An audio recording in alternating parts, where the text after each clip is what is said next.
nesta versão NIV, NIV é uma versão que usa-se muito lá nos Estados Unidos, nova linguagem de hoje, diz assim: o amor é paciente. O amor é paciente. O amor é bondoso. Agora muitos irmãos entendem um pouco mais. Eu sou muito subversivo a escrever e recebo muitas críticas. Eu acho que são construtivas. Eu prefiro pensar assim. Porque eu digo assim, o amor é uma pessoa e muita gente não entende. Porque o amor é uma pessoa.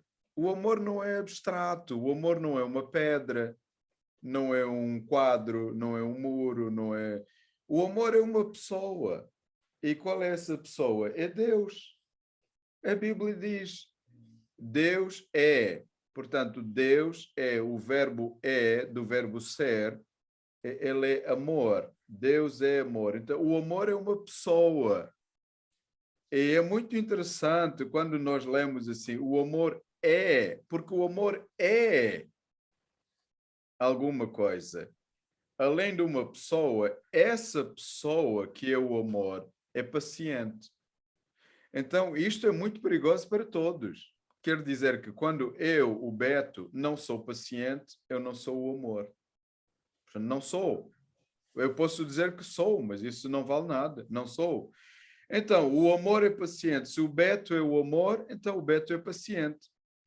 O amor é bondoso. Isto foi o que estudámos a semana passada. O amor é bondoso. Quer dizer, se o Beto é o amor e não é bondoso, então ele não é o amor. É qualquer outra coisa menos amor.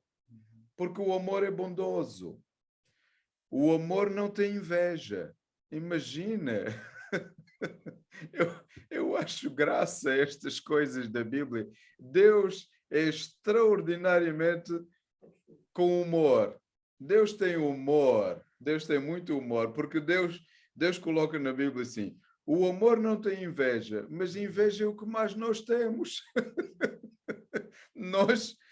Eu estava a falar com uma amiga ontem, a Gabriela, e ela estava a partilhar algo que nós não nos devemos comparar com ninguém. E é verdade. Quando entramos em comparação, a comparação suscita inveja e estraga tudo. Estraga tudo. Mas o amor não tem inveja. Mas o amor não se vangloria. Sabem o que é? Vangloria vem da palavra glória vã. Vã, ou como vaidade, vanuidade, ou vangloria, é uma vã glória. É uma glória vã. Então, o amor não tem uma glória vã. O amor não se orgulha. E, sabem, quando eu me tornei pastor, uma das coisas que eu pregava muito era assim: nós não devemos ter orgulho, mas as pessoas dizem assim: eu tenho orgulho nos meus filhos. Ok, eu tentava descobrir na língua portuguesa o que é que isso quer dizer. Eu tenho orgulho nos meus filhos, eu tenho orgulho, eu tenho orgulho. E eu descobri e eu ensinei a igreja e banimos, eu penso que banimos esta expressão. Então deviam dizer assim: eu tenho alegria nos meus filhos, eu tenho prazer nos meus filhos, eu tenho prazer nos meus amigos, eu tenho... Porque realmente o orgulho não é uma palavra boa, porque diz assim: o amor não se orgulha, o amor não tem orgulho. Então eu não tenho orgulho, eu tenho alegria, eu tenho felicidade, eu tenho prazer. Diante deste versículo, o que é que nós podemos tirar daqui? A suma deste versículo é: o dever de fazer o bem é de todo cristão. Portanto, irmãos, esta é a minha ideia. O dever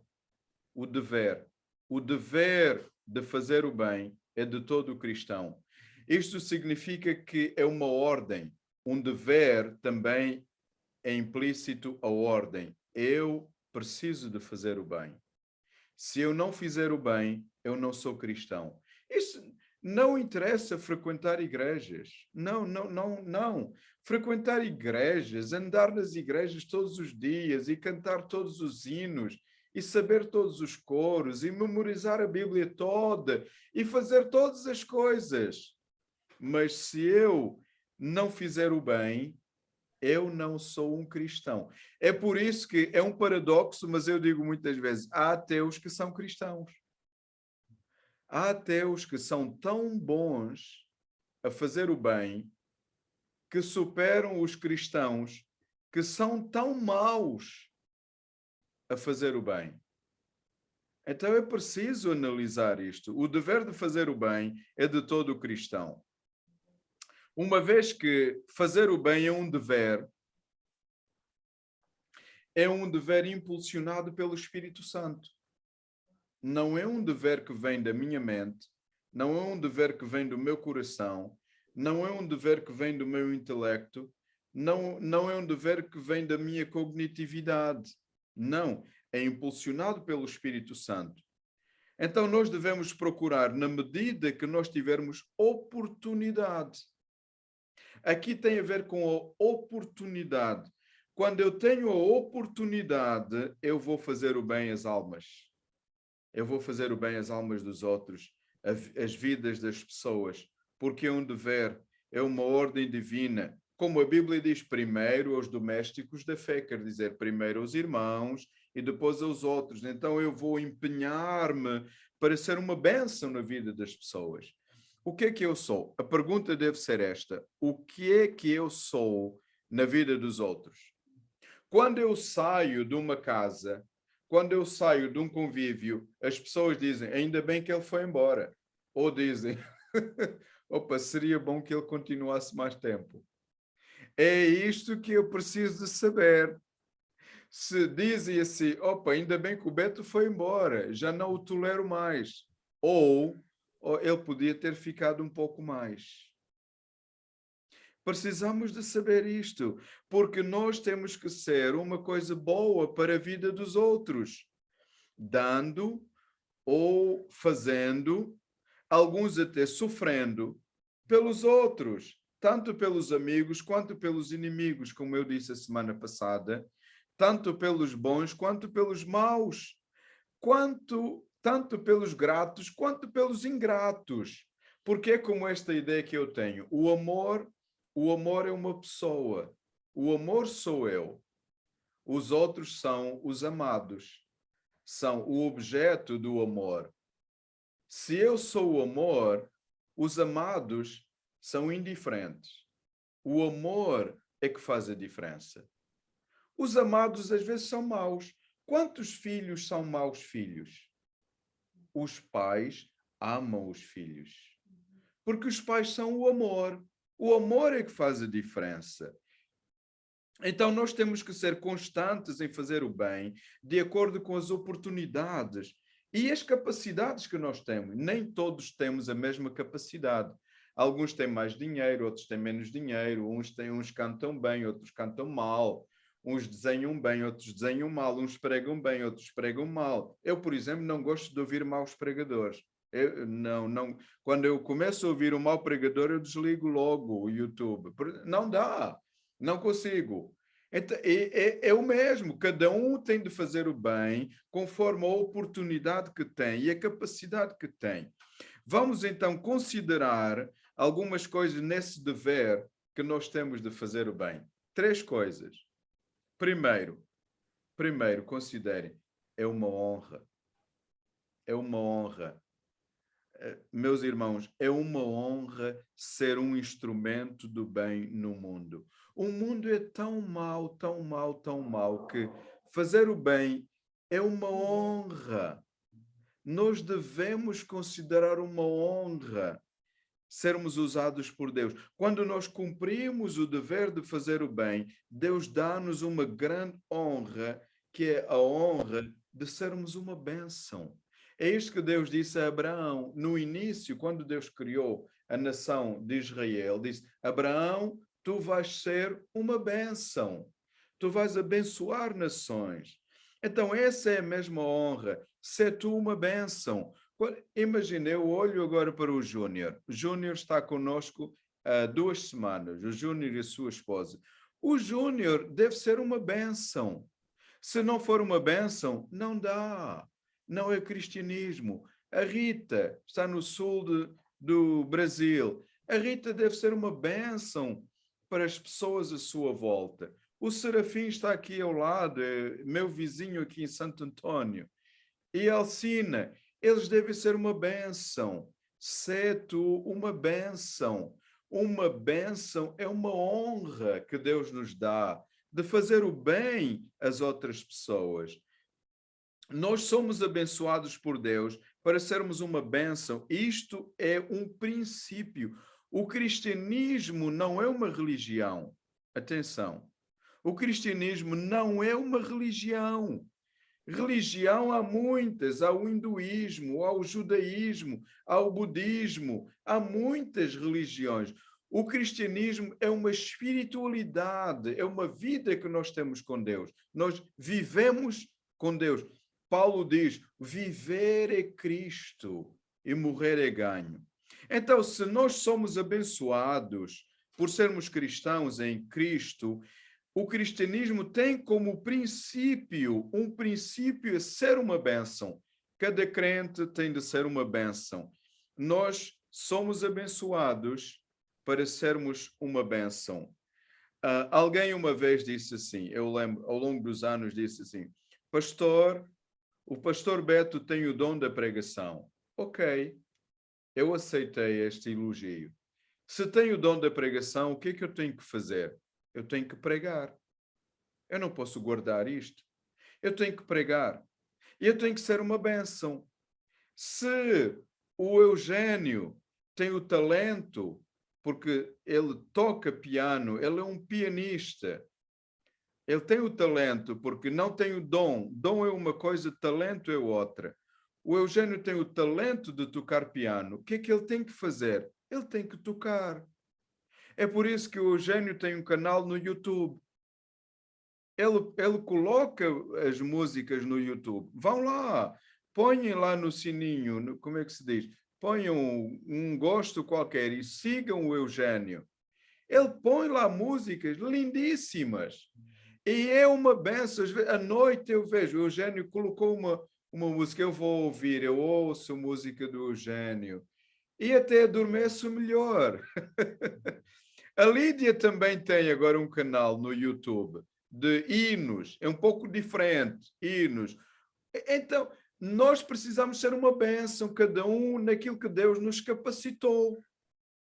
O irmão Moisés tem uma voz extraordinária. Ela é uma bênção quando ele... Alguém escreveu lá nas mensagens, enquanto o irmão Moisés cantava, linda voz. Porque é uma bênção ouvir a voz do irmão Moisés.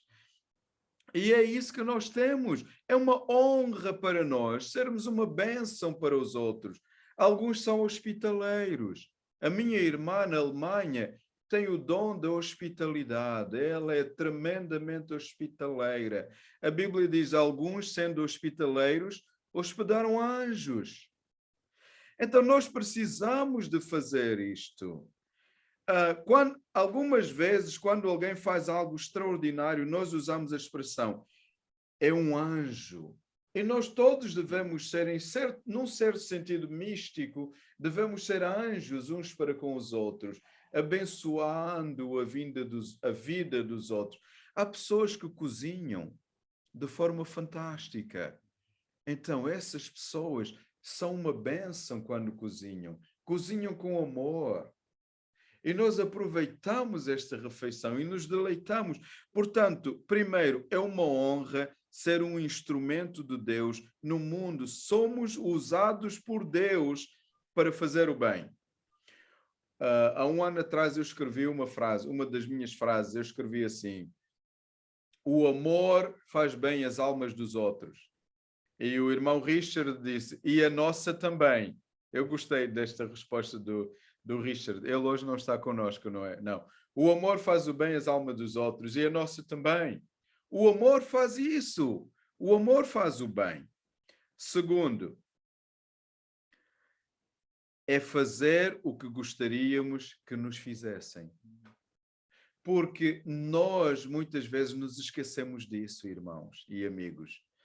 Nós, portanto, devemos considerar que fazer o bem é fazer o que eu gostaria que me fizessem. A mim. O que eu quero que o Emmanuel faça a mim é o que eu devo fazer a ele. O que eu quero que o Eugênio faça para mim é o que eu devo fazer a ele, não é? Eugênio, parabéns pela vitória. Mais um jogo de xadrez. É o terceiro jogo. O Eugênio já ganhou 2 jogos, empatamos 1. Já começamos o quarto. Mas a segunda vitória do Eugênio, eu estava distraído e ele apanhou-me e deu-me um checkmate. Eu distraí-me completamente. Um checkmate. E o Emanuel vai entrar no jogo também. Eugênio, muito bem. Eu estava distraído e apanhei o checkmate.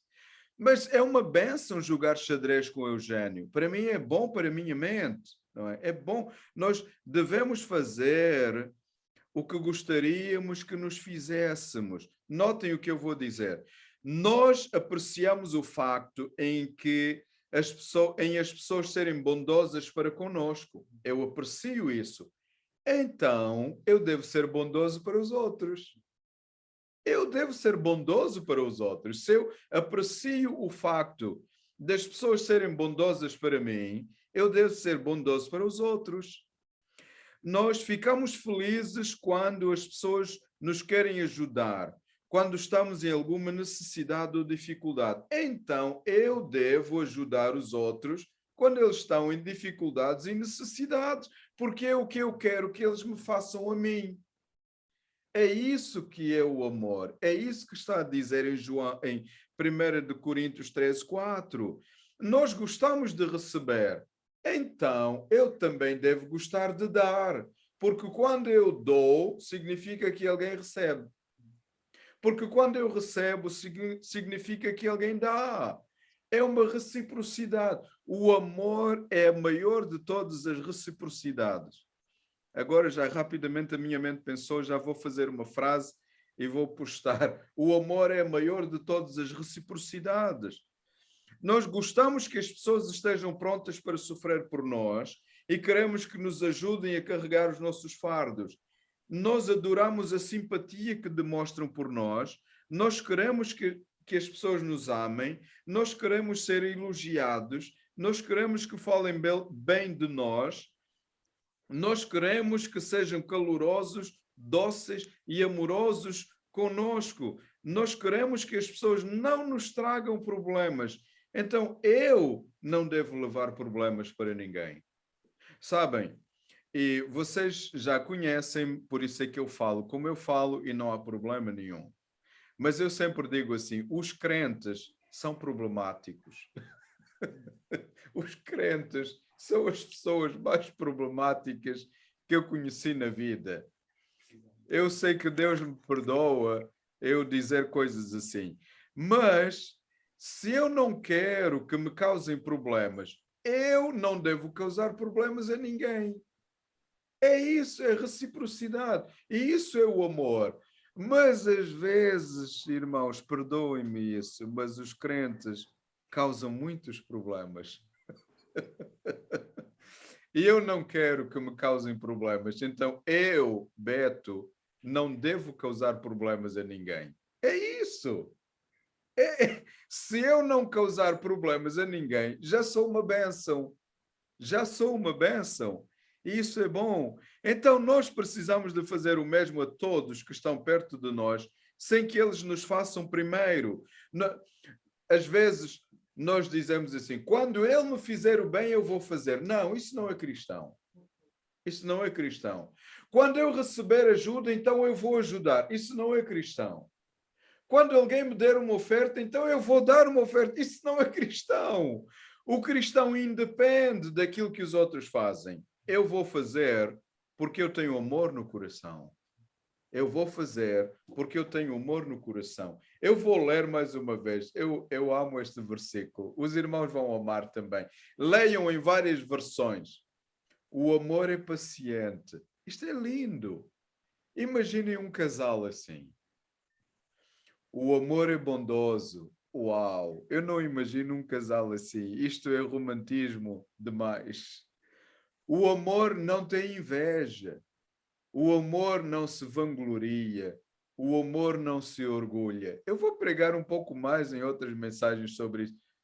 Como seria o mundo se cumpríssemos só este versículo.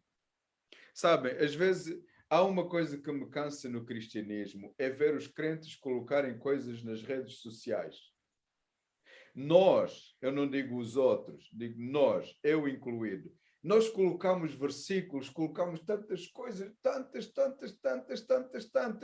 e não cumprimos nenhuma delas. É isso mesmo.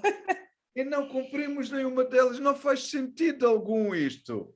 Se conseguirmos cumprir só este versículo, o amor é paciente, oh, o mundo seria belo. Vem aí o Natal. Lembrei-me de uma pregação que eu fazia sempre. Eu fui pastor 27 anos numa igreja e na primavera eu pregava uma mensagem com o título Vem aí a primavera. Era extraordinário. Aquela mensagem do Velho Testamento sobre a flor das amendoeiras. Quando se viaja para o Algarve, vemos a flor das amendoeiras. Vem aí a primavera. Quer dizer, a mensagem era depois de um inverno, sempre temos primavera. Sempre temos primavera. Eu adoro a primavera. Obrigado, Ana. Pode deixar aberto. Adoro o outono. Então, essa era a mensagem. Depois de uma tribulação, depois de uma angústia, depois de problemas graves, a primavera vem.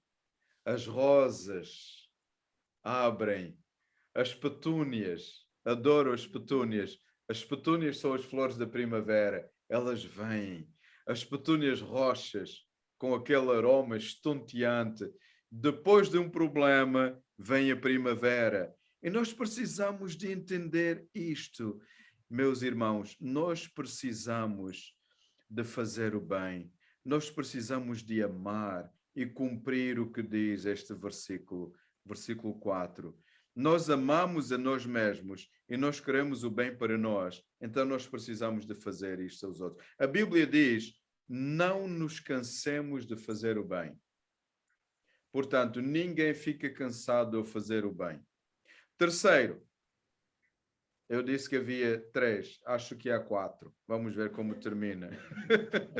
Terceiro, porque quando estou a pregar, eu estou a pensar, não é? Devemos considerar o bem imenso que temos recebido de Deus e do nosso Senhor Jesus Cristo. Eu considero, eu hoje acordei. E isso é um bem impagável. Não há preço que pague eu ter acordado hoje. Hoje tive um dia maravilhoso. É impagável. Impagável. Nem a maior riqueza do mundo pode pagar o bem que Deus nos dá. De nós termos o oxigênio. Olha, uma coisa, irmãos, acho, aqueles irmãos que, como eu, nasceram em África, às vezes pensam, o pastor nunca fala da África. Eu falo pouco. Porquê? Porque eu adoro Portugal. Eu amo viver em Portugal. É extraordinário viver aqui. Eu não nasci aqui, por isso eu posso falar. É extraordinário. Quando o culto acabar, eu posso sair e passear, andar até meia-noite, vou ao Galeto, eu vou onde eu quiser. Isto é uma bênção de Deus. Há países que não é assim. Não é. Eu, se for à África, às 9 da noite estamos fechados em casa. Ninguém sai mais. É um problema. Então nós temos que considerar o bem imenso que recebemos de Deus. As misericórdias de Deus são diárias. Jeremias disse isso, são diárias. Cada dia são novas. Elas nunca cessam. Os irmãos, eu dou sempre esta ilustração das ondas do mar. Nunca me canso. Amanhã, quem mora beira-mar, os que estão no Rio de Janeiro, os que estão em Lisboa, se amanhã puderem, vão ao mar, vão a Oeiras, a Cascais, a outro lugar, e vão ver ondas. Vem uma onda, a onda vem e morre. O que acontece a seguir? Vem outra onda e morre. O que acontece a seguir? Vem outra onda e morre. E daqui a 10 anos, vamos ao mar e as ondas continuam. Elas nunca acabam. Nenhuma onda é igual a outra, né, pastor? e nenhuma é igual à outra, como diz o Moisés. O que é que Jeremias diz? As misericórdias do Senhor nunca acabam. E acrescentaria, nenhuma é igual à outra. Todos os dias temos ondas no mar. É a prova que todos os dias temos bênçãos de Deus. Todos os dias. Eu tenho 54 anos, nasci numa cidade da beira-mar, em Luanda, estudei a beira-mar, vivi a beira-mar e sempre havia ondas, sempre havia ondas, sempre havia ondas. E 54 anos depois, se eu for a Luanda, ainda há ondas no mar. E quando eu vou à praia, eu lembro-me de Deus. Porque as misericórdias dele são como as ondas do mar. Nunca acabam. Nunca acabam. E Deus tem mais para nós. Deus livrou-nos, Deus justificou-nos, Deus santificou-nos, Deus tornou-nos reis e sacerdotes, Deus deu-nos uma herança incorruptível, sem mácula, imarcessível, guardada na outra dimensão. Deus fez tudo o que era bom para nós, que somos imerecedores. Então, o dever de fazer o bem é de todo cristão. É de todo. Não é o dever do pastor Beto. É dever de todo cristão fazer o bem. Eu preciso de fazer o bem. Eu preciso. E quando os irmãos notarem que o pastor Beto não está a fazer o bem, falem comigo. Diz, olha, pastor, não está a fazer o bem. Precisa de fazer o bem. E eu vou dizer obrigado. E o meu amigo Emanuel aqui diz que vai falar sempre comigo. E eu vou dizer sempre obrigado, obrigado. E a Stella também. Não é? A Stella é bem direta, é isso mesmo. Em último lugar, irmãos, o último, em quarto, afinal eram 4, é um dever com promessa. O dever de fazer o bem é um dever com promessa. E quero ler convosco o livro do Salmo 18. Salmo 18.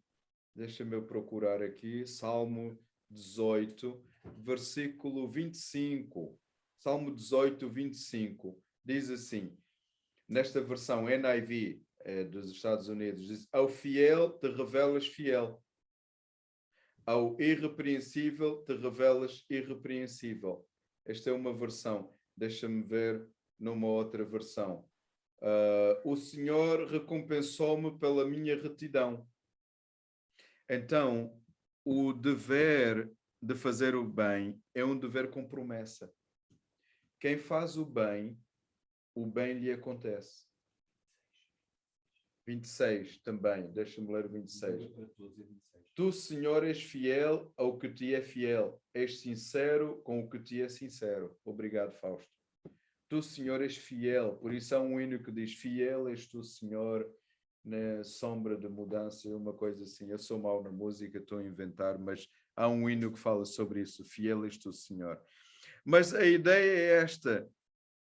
Para com o benigno, benigno te mostras. A pessoa que faz o bem recebe. Dificilmente há qualquer dever mencionado na Bíblia que contenha tantas promessas em relação a este mundo ou por vir. Fazer o bem é um dever que tem promessa. Façam o bem e não vão perder. Façam o bem e não vão perder. Não vão, não vão. Parece que perdemos, mas não. Façam o bem.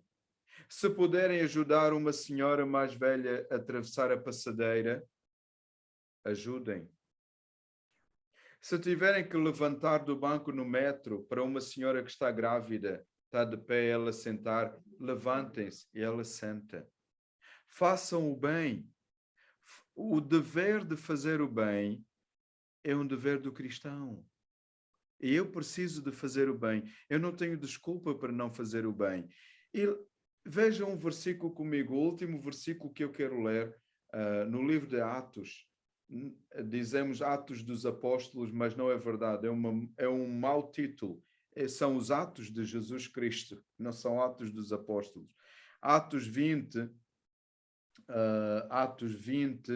versículo... Deixa-me ver, Atos 20, versículo 35. 35, vamos ver se é este versículo aqui. versículo 35. Mostrei-vos em tudo que é trabalhando assim que podemos ajudar os necessitados. Trabalhando, podemos ajudar os necessitados. E recordar estas palavras do Senhor Jesus. É mais feliz quem dá. Isso é, diz a Stella. É mais feliz quem dá do que quem recebe. Há outras versões que diz, mais bem-aventurado é dar do que receber. É mais feliz quem dá. É uma ilusão. Pessoas acham que receber é felicidade. É o contrário. É o contrário. Pode ser uma felicidade momentânea, mas a duradoura é dar. É mais feliz quem dá. Mais bem-aventurado é dar do que receber. 20 anos atrás eu preguei essa mensagem numa igreja. Preguei uma série de sermões sobre dar. No fim dessa conferência, um irmão veio ter comigo e disse, eu nunca mais me esqueço, o nome dele era Mário. Eu batizei-o depois. Ele disse, Pastor Beto, nunca deixe de pregar essa mensagem. Você já tem 20 anos. E a mensagem era, mais bem-aventurada coisa é dar do que receber. E essa versão diz, é mais feliz quem dá. O bem que é feito aos outros não se perde. Não se perde. E, amados, quem dá é feliz porque fica com o coração cheio. Mesmo que não receba nada, fica com o coração cheio. Para terminar, muitas vezes os crentes não percebem que para ter uma vida abençoada, precisamos de abençoar os outros. Desafio para esta semana. Vamos começar a abençoar os outros, fazendo o bem, sem que eles nos façam primeiro. Vamos abençoar os outros, fazendo o bem, sem que eles nos façam primeiro. Que Deus nos abençoe a todos. Devemos fazer o bem. E eu quero ser um exemplo para vocês. Quero começar eu a fazer o bem. E que todos possamos fazer o bem. Que Deus nos abençoe. Irmão Eugênio vai terminar o nosso culto com um hino para nós no pós-lúdio. Obrigado. Eu estava com problema no som, eu espero que... Estão me ouvindo? Ótimo. Muito bem, Ok. Eugênio. Então Muito bem. consegui reparar o problema do som. Ok. Então, aquele hino, Tu És Fiel, que o pastor Amém. mencionou, É vai isso ser- mesmo. Só um momento.